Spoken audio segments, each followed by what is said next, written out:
everybody. It is January 3rd. It's about almost 3 o'clock here in East Tennessee. I just want to make a video real quick. Haven't made one in a long time. Busy Christmas season. And you know, with everything going on, your head starts to spin a little bit. But let's comment on some Venezuela, okay? So if anybody's ever seen my posts or comments or videos, know that I'm definitely opposed to this action. I think the drug thing is a facade. Even you go to the DEA website and see everything like that, and they pretty much said it in the press conference. You know, we're going to take their oil, this, and Trump says we're going to rebuild their infrastructure. You know, I was listening to Richard Barris's reaction, and he said it best. He goes, well, what about our infrastructure? Forget that, right?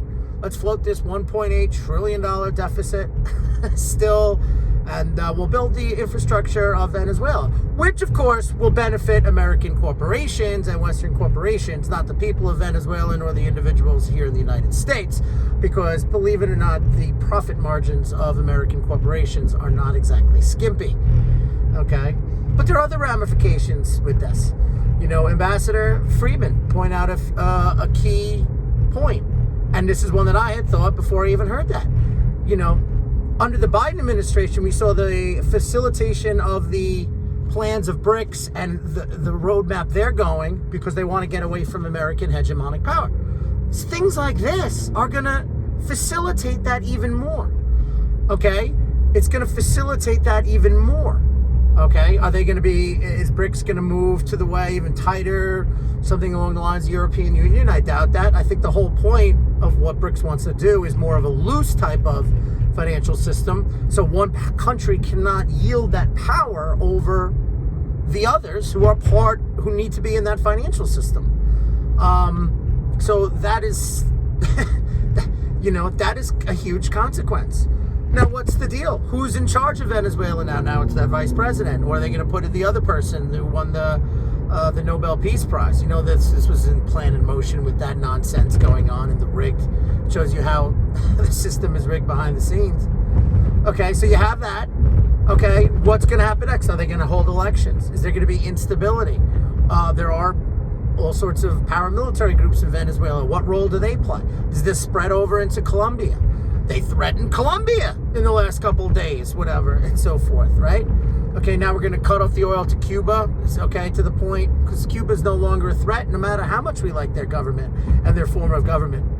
But starving people, even more so, who are already impoverished, that's the solution? That's what we're going to do? You know, folks, this isn't America first. Okay, what's going on next with Iran? And I've heard a lot of conflicting things in the Iran thing. I saw an interview with Professor Mondani, and it's not a big deal. Every time these protests happen, we in the West think it's some major event. So, you know, I don't know. Is the timing with this? Are we going to bomb Iran again? You know, this America First movement, I've seen one, since Trump has won, one bill, the BBB bill, a bill that needed to be passed that wasn't big and beautiful. Well, it was big, it wasn't beautiful, but needed to be passed. Nothing else out of Congress of meaningful substance. Tariffs I like to reindustrialize, and the immigration enforcement. Outside of that, we're not getting America first in any way, shape, or form. And anybody thinks that is out of their mind. Okay? Bombing a nation on the behest of another nation. Continuing to sell arms and sending weapons and money to Ukraine. You know, that's another thing. You know, people say, well, you know, Russia attacked Ukraine. Due to our influence, going back to the Maidan too, a ultra-nationalist government that was persecuting its ethnic Russians in the Donbass, okay, with U.S. influence in there, Russia not wanting, I don't know, becoming a member of NATO, and American missiles 300 miles away from Moscow by a very hostile government.